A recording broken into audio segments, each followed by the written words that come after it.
đây này đóគ្នាជួបគ្នាសារជាថ្មីម្ដងទៀតហើយថ្ងៃនេះដែរខ្ញុំមកធ្វើស្នូលជ្រក់សាច់គោជាមួយនឹងខ្ទឹមបារាំងរបស់យើងហើយមុខម្ហូបមួយនេះងាយស្រួលធ្វើហើយឆ្ងាញ់ទៀតតោះចូលទៅមើលគ្រឿងផ្សំទាំងអស់គ្នាគ្រឿងផ្សំយើងគឺមានសាច់គោហើយនឹងខ្ទឹមបារាំងហើយនឹងជីស្នូលជ្រក់របស់យើងហ្នឹងក្រូចឆ្មាជីនាងវងជីវ៉ាន់ស៊ុយហើយស្លឹកខ្ទឹមហើយមាន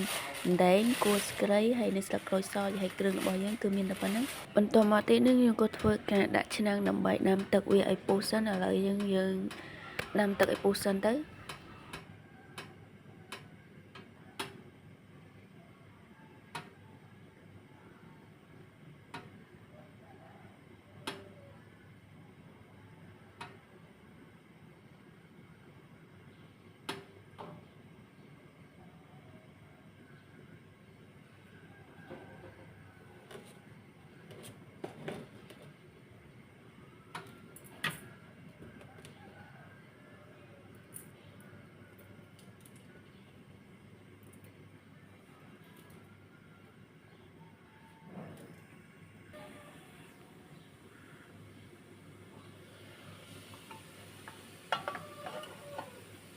ឥឡូវនេះគឺថាទឹករបស់ខ្ញុំគឺខ្ញុំបានដាំពុះហើយខ្ញុំក៏ដាក់គ្រឿងគួរស្ក្រៃដែងស្លឹកក្រូចសើចចូលទៅ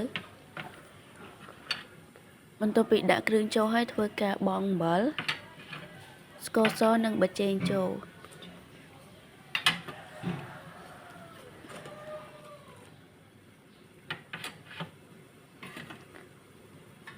បន្ទាប់ពីដាក់គ្រឿងហើយខ្ញុំក៏ធ្វើការចាក់បន្លែរបស់យើងចូលហើយខ្ទឹមបារាំងនេះដែរគឺខ្ញុំទុកតែផ្លែតគួរនៃខ្ទឹមបារាំងយើងគឺស្ពាំគឺយើងដាក់សាច់គោយកតែម្ដង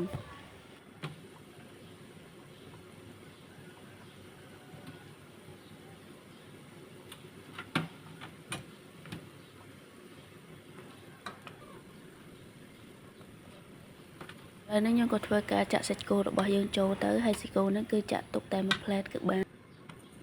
ឥឡូវគឺសាច់គោរបស់យើងបានឆ្អិនហើយខ្ញុំក៏ធ្វើការបិទហ្គាសបន្ទាប់មកទៀតគ្រឿងចុងក្រោយរបស់យើងគឺមានជីវ៉ាន់ស៊ុយជីណាជីនាងវងហើយម្ទេសហ្នឹងគឺយើងចាក់ចូលទាំងអស់គ្នាតែម្ដងទៅហើយយើងច្បាច់ក្រូចឆ្មាទៅ